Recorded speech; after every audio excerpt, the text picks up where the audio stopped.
അപ്പോൾ മോർണിംഗ് വാക്കിനായി നമ്മളുള്ളത് നേരത്തെ പറഞ്ഞതുപോലെ വൈപ്പിനിലെ വാക്ക്വേയിലാണ്. ഇവിടെ വൈപ്പിന്റെ ആ ഒരു എന്താണ് പറയാ മേഖല അത് പ്രേക്ഷകർക്ക് അറിയുന്നത് പോലെ എന്താണ് ഒരു മീൻപിടുത്തത്തിനൊക്കെ പോകാൻ തയ്യാറെടുക്കുന്ന ഒരു സമയമാണ് ഇവിടുത്തുകാർ. അതോടൊപ്പം തന്നെ ഇവിടെ ആണ് പ്രത്യേകിച്ചും നമ്മുടെ കൊച്ചിയിലേക്ക് വന്ന ആൾക്കാർക്ക് അറിയാം, നമ്മുടെ ഫെറി ബോട്ട് സർവീസും ഒക്കെ സ്റ്റാർട്ട് ചെയ്യുന്ന ഒരു മേഖലയാണ് അല്ലെ. ബാർജുകൾ പോകുന്നുണ്ട് ഇപ്പോൾ ഇതിനോടകം തന്നെ. അതൊക്കെ കാഴ്ചകൾ കുറച്ചുകൂടെ ഒന്ന് വെളിച്ചം വരുമ്പോഴത്തേക്കും പ്രേക്ഷകർ കാണാൻ കഴിയുമെന്ന് പ്രതീക്ഷിക്കുന്നു. അപ്പോൾ നമ്മുടെ മോർണിംഗ് വാക്ക് ആരംഭിച്ചിട്ടുണ്ട്. പ്രേക്ഷകരായ നിങ്ങളും ആരൊക്കെയാണ് മോർണിംഗ് വാക്കിനായി റെഡിയായി പുറത്തേക്ക് ഇറങ്ങിയിരിക്കുന്നത് എന്നൊക്കെ കമന്റ് ബോക്സിൽ അറിയിക്കുക. അതെ, അപ്പൊ നമുക്ക് വാർത്തയിലേക്ക് പോവുകയാണെങ്കിൽ ആദ്യം പോകേണ്ടത് ഒരു രാജ്യാന്തര വാർത്തയിലേക്കാണ്. ജർമ്മനിയിൽ സംഭവിച്ച ഒരു അപകടം, അത് ആക്രമണമാണോ എന്ന കാര്യത്തിൽ സ്ഥിരീകരണമായിട്ടില്ല. ഒരു ക്രിസ്മസ് ചന്തയിലേക്ക് അവിടെ കൂടിയിരുന്ന ആൾക്കാർക്കിടയിലേക്ക് കാർ പാഞ്ഞു കയറി 2 മരണമുണ്ടായിരിക്കുന്നു, നിരവധി പേർക്ക് പരിക്കേറ്റിരിക്കുന്നു. മാത്രവുമല്ല, ഇതൊരു സൗദി പൗരൻ, അദ്ദേഹം ഒരു ഡോക്ടറാണെന്ന വിവരമൊക്കെ വരുന്നുണ്ട്. ഇക്കാര്യത്തിൽ എലോൺ മസ്കിന്റേതടക്കമുള്ള പ്രതികരണങ്ങളൊക്കെ വരുന്നു എന്ന വാർത്തയും വരുന്നുണ്ട്. മെറിൻ മേരി ചാക്കോ ഉണ്ട്. Merin, very good morning. പക്ഷേ അത്ര നല്ല വാർത്തയല്ല മെറിന് പങ്കുവെക്കാനുള്ളത്. മാഗ്ഡബർഗ് എന്ന് പറയുന്ന ജർമ്മനിയിലെ സ്ഥലം, അവിടെ ഒരു ക്രിസ്മസ് മാർക്കറ്റിലാണ് ഈ അപകടം ഉണ്ടായത്. എന്താണ് യഥാർത്ഥത്തിൽ സംഭവിച്ചത്? അതിന് പിന്നിലെ മറ്റ് സംശയങ്ങൾ എന്താണ്? Good morning Christina and Prajin. ഞെട്ടിപ്പിക്കുന്ന ഒരു വാർത്ത തന്നെയാണ് ഇപ്പോൾ ജർമ്മനിയിൽ ഉണ്ടായിരിക്കുന്നത്. ആൾക്കൂട്ടത്തിനകത്തേക്ക് കാർ പാഞ്ഞു കയറി 2 പേർ മരിച്ചിരിക്കുന്നു. ഈ കുട്ടി ഉൾപ്പെടെ 2 പേരാണ് മരിച്ചിരിക്കുന്നത്. അതീവ ദാരുണമായ ഒരു സംഭവം തന്നെയാണ്. അതേസമയം ഞെട്ടിപ്പിക്കുന്ന ഒരു സംഭവം തന്നെയാണ് ഇപ്പോൾ ജർമ്മനിയിൽ ഉണ്ടായിരിക്കുന്നത്. മാഗ്ഡബർഗിലെ തിരക്കേറിയ ക്രിസ്മസ് മാർക്കറ്റിലേക്കാണ് ഈ കാർ പാഞ്ഞു കയറി അപകടമുണ്ടായിരിക്കുന്നത്. ഈ ഒരു അപകടത്തിൽ 80-ലധികം പേർക്ക് പരിക്കേറ്റതായും 15 പേരുടെ നില അതീവ ഗുരുതരമായും തുടരുന്നുവെന്നാണ് ഇപ്പോൾ ഏറ്റവും ഒടുവിൽ പുറത്തു വരുന്ന വിവരം. ഈ ഒരു കാർ ഓടിച്ചു കയറ്റിയ ആളെ ഇപ്പോൾ പോലീസ് കസ്റ്റഡിയിൽ എടുത്തിട്ടുണ്ട്. അദ്ദേഹം ഒരു സൗദി പൗരനാണ്, അദ്ദേഹം ഒരു ഡോക്ടറാണ്. ഡോക്ടർ താലിബ് എന്ന് പറയുന്ന 50 വയസ്സുള്ള സൗദി പൗരനാണ് ഇപ്പോൾ അറസ്റ്റ് ചെയ്തിരിക്കുന്നത്. ഈ കാറിൽ നിറയെ സ്ഫോടക വസ്തുക്കൾ ഉണ്ടായിരുന്നു എന്ന് തന്നെയാണ് ഇപ്പോൾ പോലീസ് വെളിപ്പെടുത്തുന്നത്. ഇദ്ദേഹം 2006 മുതൽ ജർമ്മനിയിൽ കഴിയുന്ന ഒരു പൗരനാണ്. അതുപോലെ തന്നെ 2016 ഇദ്ദേഹത്തിന് അഭയാർത്ഥി സ്റ്റേറ്റസോടെ തന്നെ ജർമ്മനിയിൽ കഴിയുകയാണ്. കൂടുതൽ ഇയാളെ ചോദ്യം ചെയ്തു വരികയാണ്. എന്തായാലും ഈ ആക്രമണത്തിൽ, അല്ലെങ്കിൽ ഇതൊരു ഭീകരാക്രമണം തന്നെ എന്ന് തന്നെയാണ് പോലീസ് ഇപ്പോൾ സംശയിക്കുന്നത്. എന്തുകൊണ്ടാണ് ഇത്തരത്തിൽ കാർ ഓടിച്ചു കയറ്റിയത്? കാറിൽ നിറയെ സ്ഫോടക വസ്തുക്കളും ഉണ്ടായിരുന്നു. ഈ ഒരു സംഭവത്തിന് പിന്നിലെ കാരണം, അല്ലെങ്കിൽ അതിന്റെ പുറകിലെ കാരണം ഇതുവരെ കണ്ടെത്താനായിട്ടില്ല. പോലീസ് അതിൽ അന്വേഷണം നടത്തി വരികയാണ്. എന്തായാലും സംഭവത്തിൽ ജർമ്മൻ ചാൻസലർ ഒലാഫ് ഷോൾസ് ഇപ്പോൾ കനത്ത ദുഃഖം രേഖപ്പെടുത്തിയിട്ടുണ്ട്. അദ്ദേഹം ഇപ്പോൾ മാഗ്ഡബർഗിലെ ഈ ഒരു ക്രിസ്മസ് മാർക്കറ്റിൽ അദ്ദേഹം സന്ദർശനം നടത്തും. ദുരന്തത്തിന് ഇരയായവരെ അദ്ദേഹം ആശുപത്രിയിൽ സന്ദർശിക്കുകയും ചെയ്യും. സംഭവത്തിൽ ഇപ്പോൾ ജർമ്മനിയിൽ തന്നെ വിമർശിച്ചപ്പോൾ ഇലോൺ മസ്ക് രംഗത്തെത്തിയിരിക്കുന്നത്. ജർമ്മനിയെ എപ്പോഴും തീവ്ര വലതുപക്ഷത്തിന് ജർമ്മനിയെ ഒരിക്കലും രക്ഷിക്കാനാവില്ല, അതുകൊണ്ട് തന്നെ ഒലാഫ് ഷോൾസ് രാജിവെക്കണമെന്നും അദ്ദേഹത്തിന് ജർമ്മനിയെ നയിക്കാനാകില്ലെന്ന് തന്നെയാണ് ഇലോൺ മസ്ക് ഇപ്പോൾ വിമർശിച്ചിരിക്കുന്നത്. എന്തായാലും തികച്ചും ഞെട്ടിക്കുന്ന ഒരു സംഭവം തന്നെയാണ് ഇപ്പോൾ ജർമ്മനിയിൽ ഉണ്ടായിരിക്കുന്നത്. 2 പേരാണ് മാർക്കറ്റിലേക്ക് കാർ പാഞ്ഞു കയറി ഉള്ള ഒരു ആക്രമണത്തിൽ, അല്ലെങ്കിൽ ഭീകരാക്രമണം എന്ന് സംശയിക്കുന്ന ഒരു സംഭവത്തിൽ മരിച്ചിരിക്കുന്നത്. കൂടുതൽ വിവരങ്ങൾ അറിവായി വരുന്നതേ ഉള്ളൂ. പ്രജിൻ, ക്രിസ്റ്റീന. ശരി, തികച്ചും ദൗർഭാഗ്യകരമായ ഒരു സംഭവം തന്നെയാണ് ഉണ്ടായത്. വളരെ സന്തോഷത്തോടുകൂടെ ക്രിസ്മസ് ആഘോഷിക്കാൻ ക്രിസ്മസ് വിപണിയിൽ എത്തിയ ആൾക്കാരാണ്. ഇതപ്പോൾ ഒരു ആക്രമണം തന്നെയാണെന്ന സൂചനകളാണ് മെറിന് നൽകാനാവുന്നത്, അല്ലേ? അപ്പോൾ സ്ഫോടക വസ്തുക്കൾ ഉണ്ട് എന്ന് പറയുമ്പോൾ 400 മീറ്റർ ഓടിച്ചെന്നാണ് ഈ ഇടിച്ചു കഴിഞ്ഞും ഈ കാർ നിൽക്കുന്നത്. അപ്പോൾ സംശയാസ്പദമായ സാഹചര്യം തന്നെയാണ്. വിശദമായ അന്വേഷണം അതിൽ നടത്തും. അപ്പോൾ കൂടുതൽ വിവരങ്ങൾ, എന്താണ് യഥാർത്ഥ മോട്ടീവ്, ആരാണ് പിന്നിൽ എന്നൊക്കെയുള്ള കാര്യങ്ങൾ മനസ്സിലാകുമെന്നാണ് പ്രതീക്ഷ. ഇപ്പൊ നമ്മുടെ പ്രേക്ഷകർക്ക് എഴുന്നേറ്റ് വന്നിട്ടുണ്ട്. ജിൻസ് കുര്യാക്കോസ് പറയുന്നുണ്ട്, ഇന്നലെ കരോളിന് പോയിട്ട് ലേറ്റ് ആയിട്ടാണ് വന്നത്, അത് പക്ഷേ മോർണിംഗ് വാക്ക് മുടക്കാൻ പറ്റാത്തതുകൊണ്ട് നേരത്തെ എഴുന്നേറ്റു. ഇപ്പൊ very good morning. Malabar Valley, Manoj, Reena Satheesan, Angel Maria, Rajesh, Muhammad Ebin Jith, the ലൈസിയസ് ക്വീൻ, സുജീഷ് കെ, ഇവരൊക്കെ മെസ്സേജ് അയക്കുന്നുണ്ട്. മലബാർ വാലി വൈപ്പിനെ കുറിച്ച് പറയുന്നുണ്ട്. വൈപ്പിനെന്ന് കേൾക്കുമ്പോൾ അവിടെ വന്ന ശക്തമായ ജനകീയ സമരങ്ങളെ കുറിച്ച് ഓർക്കാതെ വയ്യ. വ്യാജമദ്യ സമരം, കുടിവെള്ളത്തിനുള്ള സമരം, LPG ടെർമിനലിനെതിരെ നടന്ന സമരം, പഠിക്കാൻ ഏറെയുണ്ട് വൈപ്പിൻ ജനകീയ സമരങ്ങളിൽ നിന്നാണ് പറയുന്നത്. ശരിയാണ്, ദിലീപ് PC. അപ്പോൾ അങ്ങനെ ഒരുപാട് വാർത്തകൾ പ്രേക്ഷകർക്കും പങ്കുവെക്കാനുണ്ട്. നമ്മൾ അടുത്ത വാർത്തയിലേക്ക് കടക്കാം. കോഴിക്കോടേക്ക് പോകണം. എല്ലാവർക്കും പറയുന്ന പോലെ പ്രാർത്ഥനയോടെ കേരളം കഴിഞ്ഞ് കുറേ ദിവസങ്ങളായി ഇങ്ങനെയുണ്ട്. MT വാസുദേവൻ നായർ, മലയാളത്തിന്റെ കേരളത്തിന്റെ പ്രിയപ്പെട്ട കഥാകാരനാണ്. MT ആശുപത്രിയിലാണെന്ന് പ്രേക്ഷകർക്കെല്ലാം അറിയാം. അദ്ദേഹത്തിന്റെ നില അതീവ ഗുരുതരമായി തുടരുന്നു എന്നാണ് ഈ മണിക്കൂറിലും നമുക്ക് പങ്കുവെക്കാനുള്ള ഒരു വിവരം. എന്താണ് നമുക്ക് അഭിജിത്തിനോട് ചോദിക്കാം. അഭിജിത്ത് മുഴക്കുന്ന് കോഴിക്കോടും തത്സമയം ചേരുന്നുണ്ട്. അഭി, വെരി ഗുഡ് മോർണിംഗ്. അപ്പോൾ MTയുടെ നില അതീവ ഗുരുതരമായി തന്നെ തുടരുകയാണ്. ഈ കാർഡിയാക് ICUയിലുള്ളതാണ് ഇപ്പോൾ അദ്ദേഹം ഉള്ളതെന്ന് മനസ്സിലാക്കുന്നു. അവിടെ എന്താണ് ഒടുവിൽ ഡോക്ടേഴ്സ് പറയുന്ന കാര്യങ്ങൾ, മരുന്നുകളോട് പ്രതികരിക്കുന്നത് എങ്ങനെയാണ് MT? ഒപ്പം തന്നെ കഴിഞ്ഞ ദിവസമൊക്കെ ഒരു കൂടുതൽ ആൾക്കാർ അങ്ങോട്ട് പ്രമുഖരെല്ലാം തന്നെ സന്ദർശിക്കാൻ എത്തിയിരുന്നു എന്ന് മനസ്സിലാക്കുന്നു. വിവരങ്ങൾ എന്താണ്?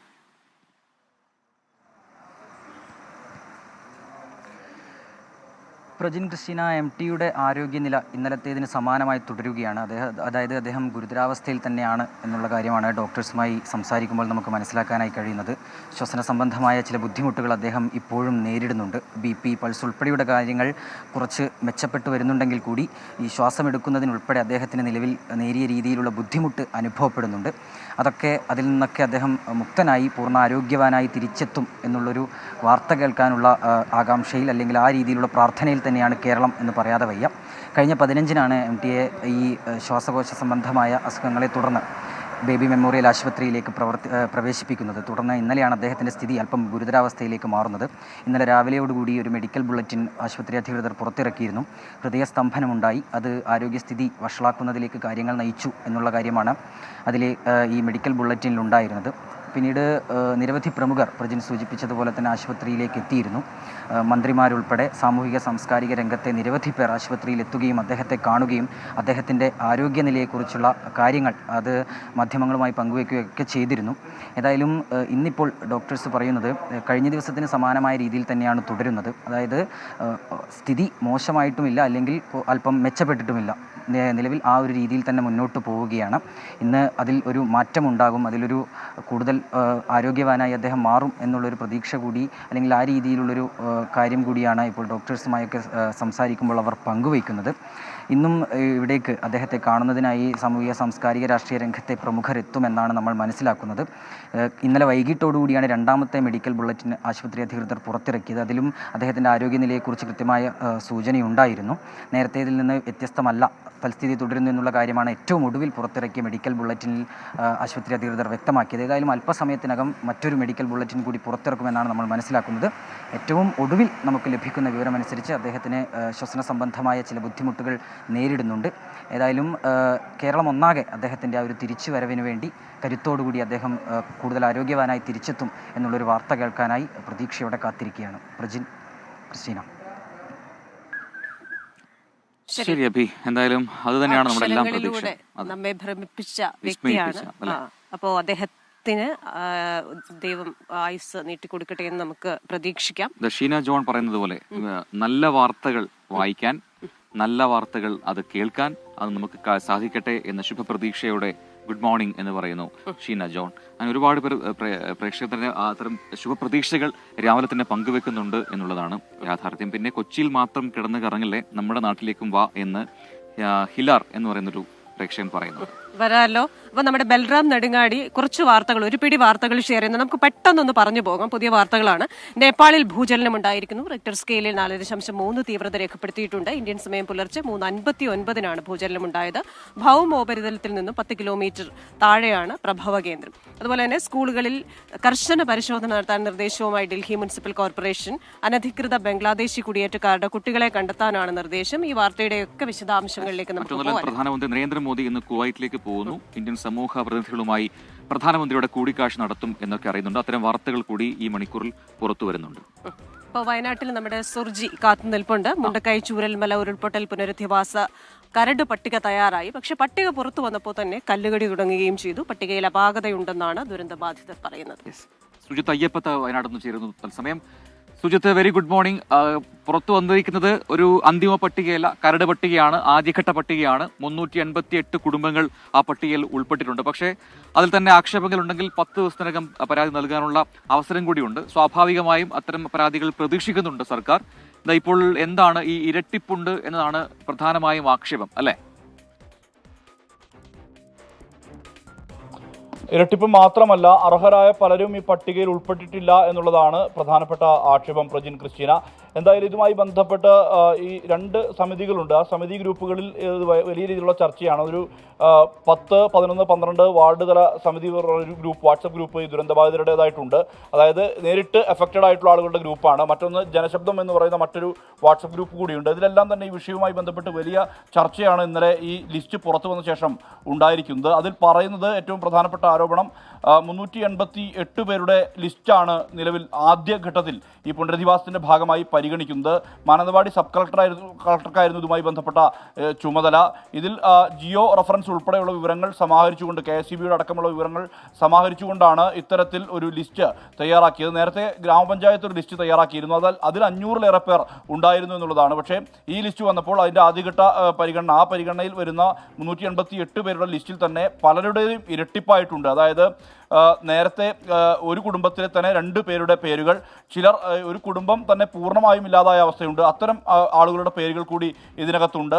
അതോടൊപ്പം തന്നെ ചില അർഹരായിട്ടുള്ള ആളുകൾ അവരെ ഈ പട്ടികയിൽ ഉൾപ്പെടുത്തില്ല എന്നുള്ള ഉൾപ്പെടെയുള്ള ആക്ഷേപങ്ങൾ, പ്രത്യേകിച്ച് മുണ്ടക്കൈ മേഖലയിലാണ് ഒരു തരത്തിലും വാസയോഗ്യമല്ലാത്ത വിധത്തിൽ നിർണയിച്ച പ്രദേശങ്ങൾ പലതുമുണ്ട്. അതിനകത്ത് ഉൾപ്പെട്ട ആളുകൾ കൂടി ഉണ്ട് എന്നുള്ളതാണ് പ്രധാനമായും ഉന്നയിക്കപ്പെടുന്ന ആക്ഷേപം. പക്ഷേ എന്തായാലും ഇതുമായി ബന്ധപ്പെട്ട ഒരു പ്രതിഷേധ സാധ്യത നമ്മൾ തള്ളിക്കളയുന്നില്ല. ചിലപ്പോൾ ഒരുപക്ഷെ ഇന്ന് ദുരന്തബാധിതരുടെ പ്രതിഷേധത്തിന്റെ സാധ്യതയുണ്ട്. കാരണം ഇന്ന് പഞ്ചായത്ത് ഓഫീസിൽ LSGDയുടെ ജോയിന്റ് ഡയറക്ടർ ഉൾപ്പെടെ എത്തിക്കൊണ്ട് ഇതുമായി ബന്ധപ്പെട്ട ഒരു പ്രാഥമിക പരിശോധന നടത്തുന്നു. പക്ഷേ ഇങ്ങനെ ഒരു കരട് പട്ടിക തയ്യാറാക്കുമ്പോൾ സ്വാഭാവികമായും പഞ്ചായത്തുമായി ഒരു കൂടിയാലോചന ഉണ്ടാകേണ്ടതായിരുന്നു. അത്തരത്തിലുള്ള കൂടിയാലോചനകൾ ഉണ്ടായിട്ടില്ല ഈ കരട് പട്ടികയ്ക്ക് രൂപം നൽകുമ്പോൾ എന്നുള്ള ഒരു ആക്ഷേപം പഞ്ചായത്ത് ഉന്നയിക്കുന്നുണ്ട്. ജനപ്രതിനിധികളടക്കമുള്ളവർ ഈ വിഷയത്തിൽ ആശങ്ക പങ്കുവയ്ക്കുന്നുണ്ട്. പക്ഷേ ഇതിന് അവസരമുണ്ട്. 15 ദിവസത്തിനകം തന്നെ ഇതുമായി ബന്ധപ്പെട്ട പരാതികൾ ഉന്നയിക്കാൻ വേണ്ടി കഴിയും. അത്തരത്തിൽ ആക്ഷേപം ഉന്നയിക്കുന്നവരെ പരിഗണിക്കും. അതിൽ കൃത്യമായ രീതിയിലുള്ള പരിശോധന ഉണ്ടാകുമെന്നുള്ളതാണ് ജില്ലാ ഭരണകൂടം അറിയിക്കുന്നത്. അത്തരത്തിലൊരു പരിശോധനയ്ക്ക് വിധേയമാക്കിയ ശേഷമാകും അന്തിമ ലിസ്റ്റ് 30 ദിവസത്തിന് ശേഷം പ്രസിദ്ധീകരിക്കുക എന്നുള്ളത് ജില്ലാ ഭരണകൂടം തന്നെ ഇതുമായി ബന്ധപ്പെട്ട് വ്യക്തമാക്കിയിട്ടുണ്ട്. എന്തായാലും ഈ ഒരു പട്ടിക വൈകി 10 ദിവസത്തിനകം, അതായത് 26-നാണ് ഇതുമായി ബന്ധപ്പെട്ട ഉത്തരവ് ഇറങ്ങുന്നത്. 10 ദിവസത്തിനകം പട്ടിക പൂർത്തിയാക്കണമെന്നുള്ള നിർദ്ദേശമാണ് നൽകിയത്. പക്ഷേ ഇത്രയും വൈകി 20 ദിവസത്തിലധികമായി. എന്നിട്ട് പോലും അതിൽ കല്ലുകടി ഉണ്ടാകുന്നു എന്നുള്ളതാണ് പ്രധാനമായും വിമർശനമായി ഈ ദുരന്തബാധിതർ ഉയർത്തുന്നത്. പ്രജിൻ, ക്രിസ്റ്റീന. ശരി സുർജി, കൂടുതൽ വിശദാംശങ്ങളുമായി വീണ്ടും എത്തുക. എന്തായാലും ഇത്തരത്തിൽ ഉള്ള പട്ടികകൾ തയ്യാറാക്കുമ്പോൾ എവിടെയാണെങ്കിലും ഈ അർഹർ മാത്രം ഉൾപ്പെടുക എന്നുള്ളത് അതൊരു നമ്മുടെ ചട്ടമായി മാറേണ്ടിയിരിക്കുന്നു. മാത്രമല്ല ക്രിസ്റ്റീന, എനിക്ക് തോന്നുന്നത് ഇതൊരു ഒരു വലിയ ശ്രമകരമായ ജോലിയാണ്. അതിൽ കൃത്യമായ ആൾക്കാർ ഉൾപ്പെടുത്തണം, ഇരട്ടിപ്പ് ഉണ്ടാവാൻ പാടില്ല, ഇതൊക്കെയുണ്ട്. ഇപ്പൊ സർക്കാർ അത് പ്രതീക്ഷിക്കുന്നുണ്ട്. ഒരു കരട് പട്ടിക തയ്യാറാക്കുമ്പോൾ സ്വാഭാവികമായിട്ടും അന്തിമ പട്ടികയല്ല, അതിനകത്ത് പ്രശ്നങ്ങൾ ഉണ്ടാവാം, തിരുത്തലുകൾ ഉണ്ടാവാം. ഒരു 10 ദിവസത്തെ സമയം പരാതി നൽകാനുള്ള സമയം കൊടുത്തിട്ടുണ്ട്. അപ്പോൾ എന്തായാലും അതൊക്കെ കഴിഞ്ഞ് കൃത്യമായ സമയപരിധി ആകുമ്പോഴത്തേക്കും കൃത്യമായ ഒരു പട്ടിക തയ്യാറാക്കാൻ റവന്യൂ വകുപ്പിനും സർക്കാരിനും കഴിയട്ടെ എന്നാണ് നമ്മളും പ്രത്യാശിക്കുന്നത്. അപ്പോൾ നമ്മൾ വൈപ്പിന്റെ മനോഹാരിത എന്തായാലും പ്രേക്ഷകർക്ക് ഒന്ന് കാണിച്ചു കൊടുക്കേണ്ടതായിട്ടുണ്ട്. വിഷ്ണു ഓടി വന്നൊന്ന് കാണിച്ചു കൊടുക്കുന്നതായിരിക്കും. നമ്മുടെ വെളിച്ചം വരുന്നേ ഉള്ളൂ എങ്കിൽ കൂടി ഇതായി ചീനവലകളുടെ ഒരു കൂട്ടം ഇതിങ്ങനെ നമ്മുടെ ഏറ്റവും എൻഡിലാണുള്ളത്. അവിടെ നിന്ന് തുടങ്ങി ചീനവലകൾ ഇങ്ങനെ ഓരോന്നായി. മാത്രമല്ല അതിനോട് ചേർന്നുള്ള ഹട്ട്, ചെറിയൊരു കുടിലുണ്ടല്ലോ, ഷെഡുകൾ, അതായത് അവർക്ക് താമസിക്കാനും ഭക്ഷണം പാചകം ചെയ്യാനും ഒരു ഭയങ്കര എക്സ്പീരിയൻസ് ആയിരിക്കും രാത്രി. അതുപോലെ വള്ളങ്ങൾ അവിടെ ഇങ്ങനെ നിരനിരയായി ഇട്ടിട്ടുണ്ട്. അവിടെ നിന്നുള്ള വെളിച്ചമുണ്ട്. അപ്പൊ ഈ കുറഞ്ഞ പ്രകാശത്തിൽ ഇതിനൊരു മനോഹാരിതയുണ്ട്. അതിനുശേഷം കുറച്ചുകൂടെ വെട്ടം വരുമ്പോൾ നമുക്കറിയാം ഇതൊക്കെ കുറച്ചുകൂടെ മാറും. അപ്പൊ പ്രകൃതിയുടെ ആ കളർ ഷെയ്ഡ്സ് മാറുമ്പോഴുള്ള ആ ഭംഗി അതുകൂടെ നമുക്ക് ആസ്വദിക്കാം. നമുക്ക് അടുത്ത വാർത്തയിലേക്ക് പോകാം. ഇപ്പോൾ സ്റ്റുഡിയോ ക്ലോക്കിൽ സമയം 6 മണി കഴിഞ്ഞ് 17 മിനിറ്റ് ആയിരിക്കുന്നു. 6:17. നേപ്പാളിൽ നമ്മൾ നേരത്തെ പറഞ്ഞ വാർത്തയിലേക്കാണ് നമ്മൾ ഇനി കടക്കുന്നത്. നേപ്പാളിൽ ഭൂചലനം ഉണ്ടായിരിക്കുന്നു. റിക്ടർ സ്കെയിലിൽ 4.8 തീവ്രത രേഖപ്പെടുത്തിയിട്ടുണ്ട്. ഇന്ത്യൻ സമയം പുലർച്ചെ 3:59 ഭൂചലനം ഉണ്ടായിരിക്കുന്നത്.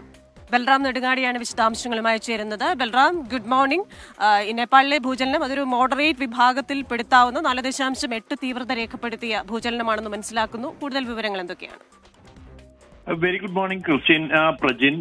നേപ്പാളിൽ ഇന്ന് പുലർച്ചെ 3:59 ഈ ഭൂചലനം ഉണ്ടായത്. ക്രിസ്റ്റ്യനെ സൂചിപ്പിച്ച പോലെ തന്നെ മോഡറേറ്റ് വിഭാഗത്തിൽ പെടുത്തുന്നതാണ് ഈ ഭൂചലനം എങ്കിൽ പോലും അതിതീവ്രമായ വിഭാഗത്തിന് തൊട്ടടുത്ത് 4.8 തീവ്രത റിക്ടർ സ്കെയിലിൽ ഈ ഭൂചലനം രേഖപ്പെടുത്തിയിട്ടുണ്ട്. ശക്തമായ ഭൂചലനത്തിന് തൊട്ടടുത്ത് തീവ്രത വരുന്ന ഒരു ഭൂചലനം തന്നെയാണ് നേപ്പാളിൽ ഉണ്ടായിരിക്കുന്നത്.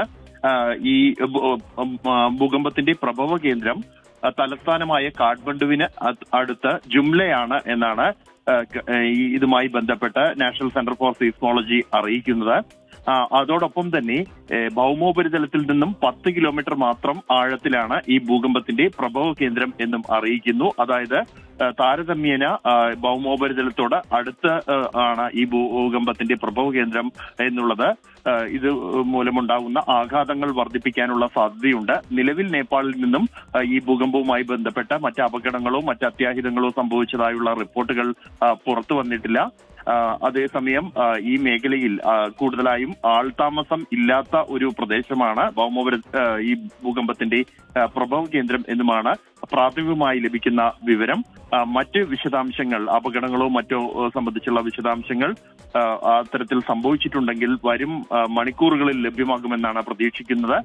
നിലവിൽ ഇപ്പോൾ ഈ ഭൂകമ്പവുമായി ബന്ധപ്പെട്ട മറ്റ് അപകടങ്ങളൊന്നും തന്നെ റിപ്പോർട്ട് ചെയ്യപ്പെട്ടിട്ടില്ല. ക്രിസ്റ്റീന, പ്രജിത്ത്. ശരി, അത്തരത്തിൽ അപകടങ്ങളൊന്നും റിപ്പോർട്ട് ചെയ്യപ്പെടാതിരിക്കട്ടെ. ബൽറാം നെടുങ്ങാടിയാണ് ഡൽഹിയിൽ നിന്ന് വിശദാംശങ്ങൾ നൽകിയത്. നമ്മളിതാ ഇപ്പോൾ പ്രേക്ഷകർക്ക് കാണാം, നമ്മൾക്ക് ഒന്നുകൂടി കുറച്ചുകൂടി അടുത്തേക്ക് ഈ ചീനവലയുടെ അടുത്തേക്ക് വന്നിട്ടുണ്ട്. ഈ കരയിൽ നിന്നും ഈ ഷെഡിലേക്കുള്ള ഈ ചീനവലയിലേക്കുള്ള ഈ ഒരു ചെറിയൊരു പാലം അല്ലെ, ഈ നടപ്പാലം, അതിലാണ് നമ്മളിപ്പോൾ ഉള്ളത്. അപ്പൊ ഇവിടുന്ന് ഒരു പ്രത്യേക സുഖമുണ്ട് റിപ്പോർട്ട് ചെയ്യാൻ. തൊട്ടടുത്ത് കടലുണ്ട്. അപ്പോൾ കേട്ടുകൊണ്ട് ജലയാനങ്ങൾ ഇങ്ങനെ പോകുന്നത് കണ്ടുകൊണ്ട്, ജലയാനങ്ങൾ എന്ന് പറഞ്ഞാൽ ജലത്തിൽ കൂടെ സഞ്ചരിക്കുന്ന വാഹനങ്ങൾ എന്ന് പറയാം. കിളികളുടെ കളകളാരവും അവിടെ കണ്ടോ, നിരനിരയായി കിളികൾ വന്ന് ചീനവലയിൽ ഇരിക്കുന്നുണ്ടോ. ഇതൊക്കെ പ്രകൃതിയുടെ ആ ഭംഗിയുടെ ഓരോ തുണ്ടുകളാണ്. ഇല്ല ഇല്ല ഇല്ല ഇല്ല പക്ഷെ ഒരല്പം സാഹസികത വേണം. കാരണം ഇത് ഇച്ചിരി ഇളകിയിരിക്കുകയാണ്. എന്നാൽ പോലും ഇതൊന്ന് കാണിച്ചു തരാൻ പ്രേക്ഷകർക്ക് വേണ്ടി എന്ന് കരുതിയാണ്. അതേപോലെ തന്നെ നമുക്ക് വാർത്തയിലേക്ക് പോയാലോ? പോവാം. നമുക്ക് തിരുവനന്തപുരം ജില്ലാ സമ്മേളനത്തിന്റെ പ്രതിനിധി സമ്മേളനം ഇന്ന് തുടങ്ങും. കോവളത്തെ ജി.വി. രാജ കൺവെൻഷൻ സെന്ററിൽ നടക്കുന്ന പ്രതിനിധി സമ്മേളനം പോളിറ്റ് ബ്യൂറോ അംഗം M.A. ബേബിയാണ് ഉദ്ഘാടനം ചെയ്യുക. 19 ഏരിയകളിൽ നിന്നായി 439 പ്രതിനിധികൾ പങ്കെടുക്കും. നിലവിലെ ജില്ലാ സെക്രട്ടറി V. ജോയ് തന്നെ സെക്രട്ടറിയായി തുടരുമെന്നാണ് നമുക്ക് ലഭിക്കുന്ന വിവരങ്ങൾ. ജില്ലാ സമ്മേളനത്തിന് തുടക്കം കുറിച്ച് ഇന്നലെ വൈകിട്ട് പൊതുസമ്മേളന നഗരിയിൽ പതാക ഉയർത്തുകയും ചെയ്തു.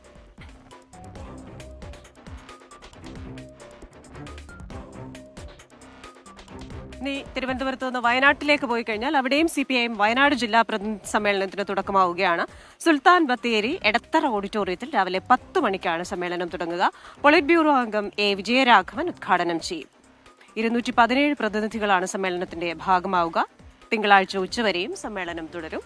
തിങ്കളാഴ്ച വൈകിട്ടാണ് പൊതുസമ്മേളനം നടക്കുക. Elamaram Kareem, E.P. Jayarajan, Thomas Isaac, T.P. Ramakrishnan, P.K. Sreemathi തുടങ്ങിയവർ ഈ സമ്മേളനത്തിൽ പങ്കെടുക്കുന്നുണ്ട്. സമ്മേളനത്തിന് മുന്നോടിയായി പതാക കൊടിമര ജാഥകൾ ഇന്നലെ പൊതുസമ്മേളന നഗരിയിൽ എത്തിച്ചേർന്നിട്ടുണ്ട്. അപ്പോൾ അതൊക്കെയാണ് വാർത്തകൾ സംഭവിച്ചുകൊണ്ടിരിക്കുന്നത്. നമ്മൾ ഇപ്പോൾ ഇവിടെ വന്നിട്ട് 6 മണിക്ക് 5:45 നമ്മൾ ഈ വൈപ്പിൻ വാക്ക്വേയിൽ എത്തിയതാണ്. ഇവിടെ മറ്റിടങ്ങളിൽ നിന്നും ഞാൻ കണ്ടൊരു വ്യത്യാസം എന്ന് പറയുന്നത് നമ്മളല്ലാതെ ആരും ഈ വാക്ക്വേയിൽ ഇപ്പോൾ നടക്കുന്നില്ല എന്നുള്ളതാണ് അല്ലെ. പക്ഷേ ഈ ലൈഫ് സജീവമാണ്. ഈ ഷെഡുകളിലൊക്കെ ഓരോരുത്തരും അവരുടെ ജീവിതം ആരംഭിച്ചു കഴിഞ്ഞു. ഞാൻ പറഞ്ഞു വരുന്നത് ഈ വാക്ക്വേ ഇത് നല്ലൊരു വാക്ക്വേ ആണ്. കാരണം വെച്ചാൽ നമുക്ക് ഈ കടലിനോട് ചേർന്ന് നടക്കാവുന്ന ഒരു സുഖമുള്ള ഒരു കാര്യമാണ്. പക്ഷെ എന്തുകൊണ്ടാണ് വാക്ക്വേ തിരഞ്ഞെടുക്കാത്തത് ആൾക്കാർ നടക്കാൻ എന്നുള്ളത് അറിയില്ല. അതിനെന്താണ് പ്രശ്നം നമുക്ക് ചോദിച്ചറിയാം ആരോടെങ്കിലും വഴിയിൽ കാണുകയാണ്. അപ്പൊ നമ്മുടെ പ്രേക്ഷകർക്ക് കമന്റ്സുമായിട്ടുണ്ട്. ഷിഫ, ഏഞ്ചൽ മരിയ, ആൽഫ ഈ കാഴ്ച ഒന്നുകൂടെ കാണിക്കൂ, വെളിച്ചം കാണട്ടെ എന്ന് പറയുന്നു. കാഴ്ച ഒന്നുകൂടെ കാണിക്കുവോ? അതുപോലെ തന്നെ ബിജുലാലിന്റെ കമന്റ് ഉണ്ട്. ഡിങ്കൻ, നേഹാസി അയ്യർ ഗുഡ് മോർണിംഗ് പറഞ്ഞിട്ടുണ്ട്. സന്തോഷ് ചീനവല വലിച്ചെടുക്കുന്നുണ്ട് അവിടെ. നമ്മുടെ മീൻ പിടിക്കാൻ വന്നിരിക്കുന്ന ചേട്ടന്മാരൊക്കെ സജീവമായിട്ട് അതിൽ പങ്കുചേരുന്നുണ്ട്. ആ കാഴ്ച നമ്മുടെ വിഷ്ണു ഉദയൻ പകർത്തുന്നുണ്ട് നമ്മുടെ സെക്കൻഡ് ക്യാമറയിൽ നിന്നും. ഒപ്പം രാഹുൽ VS-ഉം ഡയസും സുഭാഷ് ഏട്ടനും ഒക്കെ ചേർന്നാണ് ഈ ദൃശ്യങ്ങൾ പ്രേക്ഷകരിലേക്ക് എത്തിക്കുന്നത് അല്ലെ. അതെ അതെ, നമ്മുടെ 4 പേരും ഉണ്ടല്ലേ. നമ്മള് അതായത് നമ്മുടെ കൂടെയുള്ള എല്ലാവരും തന്നെ വളരെ സജീവമായി നിങ്ങൾക്ക് വേണ്ടി വീണ്ടും ആ ദൃശ്യങ്ങൾ കാണിച്ചു തരികയാണ്. നമുക്ക് അടുത്ത വാർത്തയിലേക്ക് പോവാം. പോലോ. 55ാമത് ചരക്ക് സേവന നികുതി കൗൺസിൽ യോഗം ഇന്ന് ചേരും. രാജസ്ഥാനിലെ ജയിൽസാൽമീറിൽ ചേരുന്ന യോഗത്തിൽ സംസ്ഥാന ധനമന്ത്രിമാരും കേന്ദ്ര ധനമന്ത്രി നിർമ്മല സീതാരാമൻ ഉൾപ്പെടെയുള്ളവരും പങ്കെടുക്കും. ഭക്ഷ്യവസ്തുക്കൾ അടക്കം നിത്യോപയോഗ സാധനങ്ങളുടെ നിരക്ക് കുറയ്ക്കുന്നതിലൂടെ ജനങ്ങളുടെ നികുതി ഭാരം കുറയ്ക്കുന്ന കാര്യം യോഗത്തിന്റെ പരിഗണനയ്ക്ക് വരും എന്നറിയുന്നു. അതേസമയം നിലവിലുള്ള 4 സ്ലാബുകൾക്ക് പുറമെ പുതിയ നികുതി സ്ലാബിന്റെ കാര്യത്തിൽ കൗൺസിൽ യോഗം തീരുമാനമെടുക്കും. പുകയില ഉൽപ്പന്നങ്ങളുടെ നികുതി 35% വർദ്ധിപ്പിക്കണമെന്ന ശുപാർശയാണ് GST കൗൺസിലിന് മുന്നിലുള്ളത്. റിസ്റ്റ് വാച്ച്, ഷൂസ്, വില കൂടിയ റെഡിമെയ്ഡ് വസ്ത്രങ്ങൾ തുടങ്ങിയവയുടെ നികുതി വർദ്ധിപ്പിക്കുന്ന കാര്യവും കൗൺസിൽ പരിഗണിക്കും. 150ഓളം ഇനങ്ങളുടെ നിരക്ക് മാറ്റനിർദ്ദേശങ്ങൾ ഉൾക്കൊള്ളുന്ന ശുപാർശകൾ സംബന്ധിച്ച് യോഗം തീരുമാനമെടുക്കും. അപ്പോൾ അത് മറ്റൊരു വാർത്തയാവുന്നു. നമ്മളിങ്ങനെ നടന്നതാ വീണ്ടും നമ്മുടെ എനിക്ക് തോന്നുന്നു കുറച്ചുകൂടെ വെളിച്ചം വന്നിട്ടുണ്ട്. നമ്മുടെ വലതു ഭാഗത്ത് നമുക്ക് ഈ ചീനവല കുറച്ചുകൂടെ അടുത്തുനിന്ന് കാണാം. രാഹുലെ, നമുക്ക് ജസ്റ്റ് ഒന്ന് പാൻ ചെയ്ത് കഴിഞ്ഞാൽ നമുക്ക് വേണമെങ്കിൽ ഈ ചീനവല ഒന്നുകൂടെ കാണിച്ചു കൊടുക്കാം പ്രേക്ഷകർക്ക്. അതിൽ വളരെ സജീവമായിട്ട് ആൾക്കാർ നിന്ന് വലയിൽ നോക്കുന്നുണ്ട്, മീൻ കുടുങ്ങിയിട്ടുണ്ടോ. കഴിഞ്ഞ രാത്രി വല താഴ്ചതാണ്, അത് പൊക്കിയെടുത്ത് അതിൽ മീനുണ്ടോ എന്നുള്ള കാര്യം പരിശോധിക്കുന്നുണ്ട് കുറച്ചെങ്കിലും ആൾക്കാർ. മറ്റ് ചീനവലകൾ ഇങ്ങനെ സജീവമായി വരുന്നേ ഉള്ളൂ, അവിടേക്ക് ആൾക്കാർ വന്നു തുടങ്ങുന്നേ ഉള്ളൂ അല്ലേ? അതെ, എന്തായാലും ജീവിതം അങ്ങനെ സജീവമായി തുടങ്ങുകയാണ് വൈപ്പിനിൽ. ഇനി വൈപ്പിൽ നിന്നും നമുക്ക് പറയാവുന്ന അല്ലെ മറ്റൊരു പ്രധാനപ്പെട്ട വാർത്തയുണ്ട്. അത് മുനമ്പത്തെ ആൾക്കാരെ കുറിച്ചാണ്, മുനമ്പത്തെ അവിടുത്തെ താമസക്കാരെ കുറിച്ചാണ്. റവന്യൂ അവകാശങ്ങൾ പുനഃസ്ഥാപിച്ച് കിട്ടുന്നതിനായി മുനമ്പം ജനത നടത്തുന്ന റിലേ നിരാഹാര സമരം 70-ാം ദിനത്തിലേക്ക് കടക്കുന്നു എന്നതാണ് ഏറ്റവും പ്രധാനപ്പെട്ട വാർത്ത. മുനമ്പം പ്രശ്നം നേരിട്ട് വിലയിരുത്താൻ സർക്കാർ നിയോഗിച്ച ജുഡീഷ്യൽ കമ്മീഷൻ അടുത്ത മാസം ജനുവരിയിൽ 4-ന് മുനമ്പം സന്ദർശിക്കുന്നുണ്ട് എന്നുകൂടി അറിയുന്നു. കമ്മീഷന് മുൻപാകെ ഭൂമിയുടെ ഉടമസ്ഥാവകാശവുമായി ബന്ധപ്പെട്ട രേഖകൾ മുനമ്പം ഭൂസംരക്ഷണ സമിതി നേരത്തെ സമർപ്പിച്ചിരുന്നു. മുനമ്പം സമരത്തിന് ഐകദാർഢ്യം പ്രഖ്യാപിക്കാൻ മുൻ കേന്ദ്രമന്ത്രിയും BJP ദേശീയ നേതാവുമായ രാജീവ് ചന്ദ്രശേഖരൻ ഞായറാഴ്ച രാവിലെ 11 മണിക്ക്, അതായത് നാളെ രാവിലെ 11 മണിക്ക് മുനമ്പത്തെത്തും.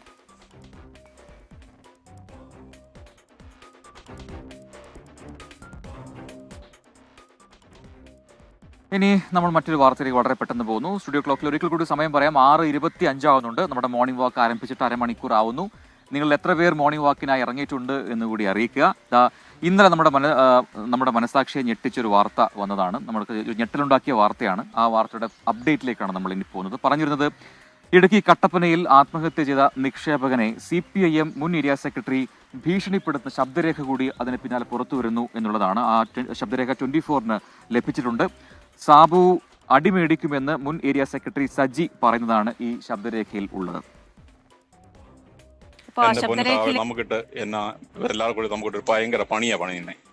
നിങ്ങൾ അവരെ പിടിച്ച് തല്ലുകയും നിങ്ങൾക്ക് ഈ മാസത്തെ പൈസ തന്നിട്ട് നിങ്ങളത് പോയിട്ട് ഈ മാസത്തെ പൈസ നിങ്ങൾക്ക് പറഞ്ഞ പകുതി പൈസ തന്നു കഴിഞ്ഞിട്ട് നിങ്ങൾ അവരെ പിടിച്ച് തള്ളി അയാളെ ഉപദ്രവിക്കേണ്ട കാര്യമാണ് നിങ്ങൾക്ക്. എന്റെ സഹാവേ, നിങ്ങൾ എന്നിട്ട് വിഷയമൊന്നും മാറ്റണ്ട. നമ്മൾ അറിഞ്ഞിട്ട് മിണ്ടാതിരിക്കുന്നതാണ്. നിങ്ങൾ അടി മേടിക്കേണ്ട സമയം കഴിഞ്ഞിരിക്കുക. എന്റെ പൊന്നു സഹോദരനെ കൊന്നു. നിങ്ങൾക്ക് പണി അറിയത്തില്ല കേട്ടാ. നിങ്ങൾക്ക് പണി അറിയത്തില്ല കേട്ടാ. എനിക്ക് സത്യമായിട്ട് ഇങ്ങനത്തെ പണിയൊന്നും അറിയത്തില്ല. സത്യമായിട്ട് അറിയത്തില്ല. പണി മനസ്സിലാക്കി തരാം. എനിക്ക് സത്യമായിട്ട് ഇങ്ങനത്തെ പരിപാടി പണി മനസ്സിലാക്കി തരാം. എന്റെ പൊന്നു സഹായം ഞാൻ പറയുന്നത് കേട്ടില്ല. അതെ, ഭൂമിയോളം ക്ഷമിച്ചാ നിൽക്കുന്നത്. ഞങ്ങള് നിങ്ങളുടെയൊക്കെ സ്ഥാപനത്തിന് നിങ്ങൾക്ക് തരാനുള്ള പൈസ തരാൻ വേണ്ടി ആ പിള്ളേരെല്ലാം കിടന്ന് കയ്യും കാലും വിട്ട് അടിച്ച് ഓടി എല്ലാ കാര്യങ്ങളും ചെയ്തുകൊണ്ടിരിക്കുമ്പോ നിങ്ങളുടെ കുടുംബത്തില് നിങ്ങൾ പറഞ്ഞ കാര്യം അന്തസ്സായിട്ട് ഞങ്ങൾ ചെയ്തുകൊണ്ടിരിക്കുക. നിങ്ങൾ ആ പ്രസ്ഥാനത്തിൽ വന്നാൽ അയാളെ ഉപദ്രവിക്കേണ്ട കാര്യമൊന്നുമില്ല. എന്റെ പൊന്നു സഹാവ്, അയാൾ എന്നെ ഉപദ്രവിച്ചത്. അപ്പൊ അതാണ് എന്താണ് യഥാർത്ഥത്തിൽ സംഭവിച്ചത് എന്ന് നമുക്കിനിയും അറിയേണ്ടതുണ്ട്. പക്ഷേ ആ ആത്മഹത്യാക്കുറിപ്പിൽ സാബു എഴുതി വെച്ച കാര്യങ്ങളിൽ വസ്തുതയുണ്ട് എന്ന് ബോധ്യപ്പെടുന്നു. ഇത്തരം ശബ്ദരേഖകൾ പുറത്തു വരുമ്പോൾ ആ കാര്യം ഒന്നുകൂടി ബലപ്പെടുന്നുണ്ട്. രാഹുൽ വിജയ് നൽകുന്നതിന്റെ പൂർണ്ണ വിവരങ്ങൾ ഇടുക്കിയിൽ നിന്നും കട്ടപ്പനയിൽ നിന്നും. Rahul, good morning. നമ്മൾ ഇന്നലെയാണ് ഈ വാർത്ത അറിഞ്ഞത്. നിക്ഷേപകനാണ്, അവിടെ നിന്ന് കടം വാങ്ങിയ ഒരാളല്ല, ആ സൊസൈറ്റിയിൽ നിന്ന് കടമെടുത്ത ആളല്ല, നിക്ഷേപകനാണ്. അവിടെ ഒരു തുക നിക്ഷേപിച്ച ആളാണ്. ഭാര്യയുടെ ചികിത്സയ്ക്ക് വേണ്ടി പണം തിരികെ ചോദിച്ചു, ഒരു നിശ്ചിത തുക ചോദിച്ചു. അത് നൽകാൻ കഴിയുന്നില്ല എന്ന് ആവർത്തിച്ച് പറയുന്നു. പിന്നീട് ഭീഷണിപ്പെടുത്തുന്നു. അതിന് പിന്നാലെ മോശം പദപ്രയോഗങ്ങൾ ഉണ്ടാകുന്നു. ബാങ്ക് സെക്രട്ടറിയും ജീവനക്കാരും ഒക്കെ അധിക്ഷേപിക്കുന്നു. ഇതെല്ലാം എഴുതി വെച്ചാണ് മുളങ്ങാശ്ശേരിയിൽ സാബു എന്നയാൾ ആത്മഹത്യ ചെയ്തത് ഇന്നലെ. ഇപ്പോൾ ഈ ശബ്ദരേഖ കൂടി പുറത്തു വരുമ്പോൾ ഒരു മനുഷ്യൻ മരിക്കുന്നതിന് മുമ്പ് പറയുന്ന ശബ്ദരേഖ, അതിൽ അദ്ദേഹം പറയുന്നത് എന്നെ കൊന്നോളൂ വേണമെങ്കിൽ എന്ന് പറയും. രാഹുൽ വിജയൻ, രാഹുൽ, കൂടുതൽ വിവരങ്ങൾ എന്തൊക്കെയാണ്? ഈ ശബ്ദരേഖയും ഇന്നലെ പറയുന്ന ചില കാര്യങ്ങളുമായി സൂചനകൾ നൽകുന്നുണ്ടല്ലോ.